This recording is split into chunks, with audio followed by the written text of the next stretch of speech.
Gila, mesin capit ini bukan mainan biasa. Isinya bikin netizen heboh. Ada apa ya? Ini aku sedang tidur di rumah. Kalau udah bangun, nggak dandanin, pakai baju terus main ke sini nih kayak shining shimmering splendid. Dan di belakang aku, hai kak, di belakang aku tuh Fiorella, rajin banget Fiorella bawa alat capit, isinya beneran bagi-bagi krim, bagi-bagi skincare Fiorella guys. Ya, Daryl nyobain alat Fiorella, alat-alat yang Fiorella punya. Kapan belinya guys? Alat capit Fiorella. Tapi dalamnya beneran, ini idenya siapa? Ini saya. Idenya anak-anak Fiorella, kreatif sekali.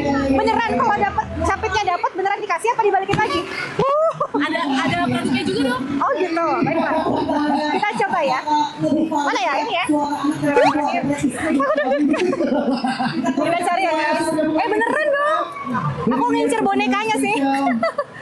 Bismillahirrahmanirrahim. Udah bener belum guys? 1, 2, 3.